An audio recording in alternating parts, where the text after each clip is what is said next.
Hi everybody, I wanted to give you a quick update here around the middle of session 1 of the course. So we're about 2 weeks into the semester, and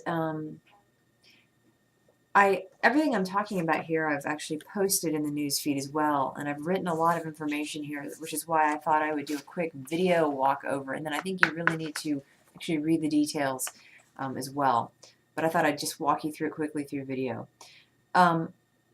Most of you have submitted your blog links, as I asked you to do in session 0, to the blog link survey. So you created your blog and you submitted it through the link that I gave you.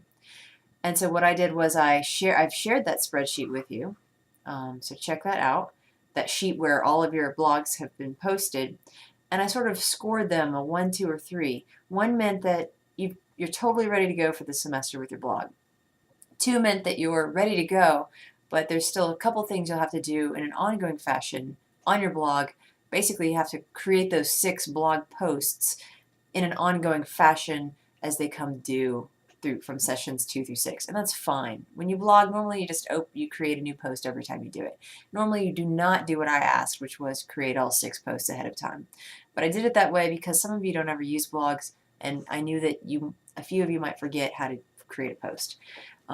So for those of you who scored a 2, that just means know that you have to make blog posts as you go. So like for session 2, you have to create new post and then write your post on that blog. For session 3, you have to create new posts. That's totally fine. So if you scored a 1 or 2 on your blog link survey submission, great. But if you got a 3, that means that I'm not able to access a blog for you. For some of you, it's because you gave me the wrong link. Some of you put your email addresses in there. Some of you gave me the link to blogger.com, which doesn't do me any good. I need a link to a blog that is basically a website that you've created where you're going to be posting written and perhaps some visual material throughout the semester.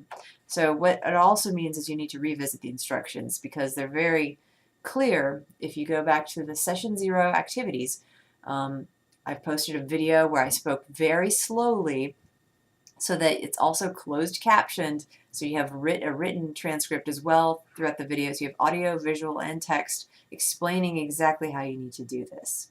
So please go back, revisit, and resubmit that blog link to that survey.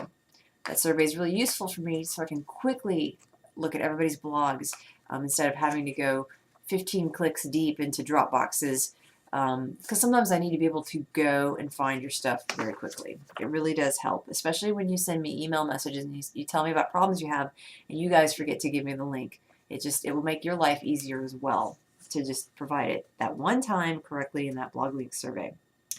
Okay, reading in more depth on that message, there may be a few other things you want to know about that. Commenting on peers' blogs, this is something you want to pay attention to here in the beginning of the semester and throughout. And why is this important? Let me tell you why first, then I'll tell you what you need to do or remind you of what you want to do. Around the end of session 6, I'm going to ask you to provide evidence through a Dropbox that you have actually been responding to peers on the Google community. So that means you've been looking at what other folks have blogged about and you've responded, not in great depth, but you've responded to them on the Google community. You've commented on things that they're talking about in their blog posts. So that's an assignment that you do starting here in session 1. You're going to want to make sure you've responded to 2 folks at least through the Google community. That means you've looked at their blog post, then you've come back to that Google community and you've responded to them, to their sharing of that post. And I kind of show you how to do that. I provide you a reminder. You want to check out the last 2 minutes of the blog video, and I've provided a link that actually is queued up to that exact last few minutes that you need to look at. That'll show you the process of what I'm talking about. But what I've seen already start happening again, it happens every semester, and don't feel bad. It makes sense why you think you need to do this. But what I see folks doing is they're actually responding on the actual blog posts. So let's say that Angela wrote her blog post for session 1. What people are doing that is wrong is they're actually reading the blog post and then right at the bottom where the blog post says comments, they're commenting on that post. That's not what they need to do. When they read Angela's blog post, they collect their thoughts and then they go back to the Google community where Angela shared her blog post and you comment there, sort of Facebook style. And the reason why it's better to do the Google community is because it's really easy for you to find your posts, find evidence that you've been responding to people when session 6 comes around. Okay? You can still, if you prefer, if you are passionate about responding directly on people's blogs, you can do it, but make sure you're taking screenshots every time you do it. And that's going to be way more documentation for you to have to maintain over the semester than it is for the Google community. So that's my big tip on that. All right, what else? Opening the session 2 module. Because I am still creating a brand new module this semester, that most of you don't want to know too much about what I'm up to, but I am creating a brand new module for this course related to UCode and the Smart Club and having to do a lot of extra coordination. I'm still going to be slow on opening session 2.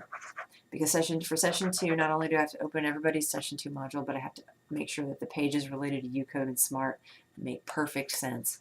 So that means that I'm not able to just click show on that module. I'm not able to just reveal it magically and let you get going. So if you are really idle and have nothing to do, but hopefully that's not the case, but if you have finished everything, because I do have some, go-getters that like to get ahead because they have lives that probably have unpredictable things happening in them, especially if you have kids.